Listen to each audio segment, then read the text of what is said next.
आतापर्यंत आपण सर्व घटक पाहिले. आता पुढचा महत्वाचा घटक आहे अभ्यास कसा करावा, हाऊ टू स्टडी. बरोबर आहे. बऱ्याच वेळेस शंका येऊन जाते, सर सर्व काही केलं मी, आता आता अभ्यास कसा करायचा, इथं सुरुवात होते. राईट. तर सगळ्यात महत्वाचा भाग, कोणतीही परीक्षा असू द्या, ओके, भारतातली टॉप टू टॉप कोणती परीक्षा असू द्या, ती पास होण्यासाठी सगळ्यात आधीचं असतं त्या परीक्षेचं पेपर अनालिसिस. ठेवा, माझा सगळ्यात आवडता टॉपिक.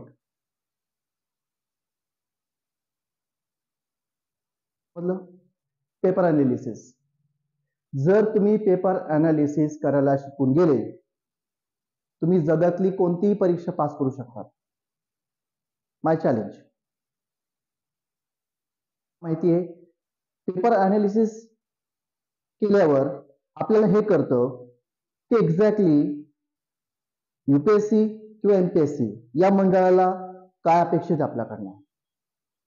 आपण त्यांच्या माइंडनुसार अभ्यास करायला लागतो.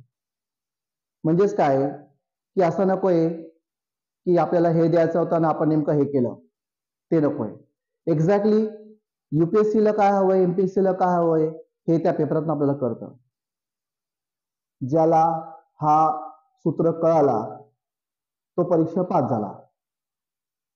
बऱ्याच वेळेस मुलं मला म्हणतात, सर ते खूप किचकट काम असतं, सर खूप उशीर लागतो. लागू द्या ना यार, किती वेळ लागणार त्याला, 1 महिना लागू द्या, 2 महिने लागू द्या, लागू द्या, जेव्हा वेळ लागेल तेवढं. बट परीक्षेची तयारी करण्याच्या आधी तुम्ही अनालिसिस करायला पाहिजे. अनालिसिस केला तुम्ही म्हणजेच काय, तुम्ही अर्धी परीक्षा पास करून घेतली, समजून जायचं तुम्ही. बरोबर आहे. मग सर्वात आधी पेपर उठला. मी जो अभ्यास करत होतो त्या काळामध्ये साधारण 5 वर्षाचा पेपर आम्ही घेत होतो मागच्या वर्षाचे. आता तुम्हाला मी एवढं सांगेल 5 किंवा 7 वर्ष. You decide that. बरोबर आहे. आणि त्यानुसार अनालिसिस करा. अनालिसिस करताना परत तुम्हाला काय करायचं माहिती आहे, सब्जेक्ट वाईज बघा. सब्जेक्ट वाईज म्हणजेच काय, बायोलॉजी मध्ये किती प्रश्न आले, कोणकोणत्या घटकावरती आले. जिओग्राफी मध्ये कोणकोणते प्रश्न आले, कोणकोणत्या घटकावर आले. त्याने काय होतं माहिती आहे, त्या टॉपिकचा, त्या विषयाचा आणि त्या प्रश्नाचा वेटेज कळून जातो आपल्याला. म्हणजेच मला एक्झॅक्टली या टॉपिकसाठी किती वेळ द्यायचा आहे हे कळून जातं तुम्हाला साधारण. आधीच आपण पाहिलंय, planning is the backbone of success. You want get success, you do analysis. Simple way. बरोबर आहे. तर पेपर अनालिसिस करा, टॉपिक वाईज करा. सब्जेक्ट घेतला, टॉपिक घ्या, टॉपिक वाईज करा त्याला प्रॉपरली. सगळे टॉपिक जे असेल एकत्र करा. मग तुमच्या लक्षात येईल की नेमकं या टॉपिक वरती हे प्रश्न आले. दुसरा महत्वाचा भाग आहे, जर अनालिसिस केल्यावर तुम्हाला हे कळतं की प्रश्नाचा दर्जा कसा आहे, मंडळाने जे प्रश्न विचारले त्याचा दर्जा कसा आहे एक्झॅक्ट करून जातो आपल्याला साधारण. आणि जेव्हा आपला दर्जा करून जातो त्यानुसार आपण अभ्यास करतो मग साधारण.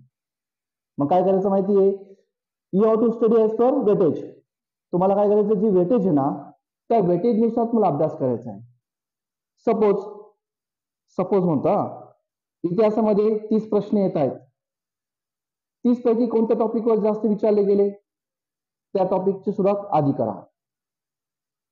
सर्व टॉपिक कव्हर करायचं आपल्याला.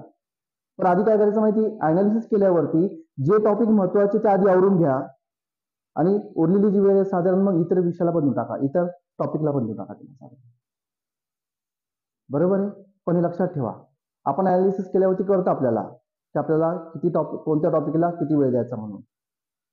दिस इज युअर प्लॅनिंग. ठीक आहे. तर या पद्धतीने अभ्यास करा. पण त्याच्या आधी काय करणार तुम्ही, अभ्यासाला सुरुवात करू नका डायरेक्टली. आधी पेपर अनालिसिस करा, टॉपिक अनालिसिस करा, वेटेज निर्माण करा आणि वेटेज नुसार त्याला विषयाला ठरवून घ्या. सपोज सगळ्यात जास्त प्रश्न विचारले गेले असतील इतिहासाला, वरतीला 1 नंबरला इतिहासापासून स्टार्ट करा. त्याच्यामध्ये पण कोणत्या टॉपिकला जास्त वेटेज दिलं आहे त्या टॉपिकवर जास्त भर द्या. संपलं का. परीक्षा 5 झाले. यस, आजच डिक्लेअर करतो. 5 झाले तुम्ही साधारण.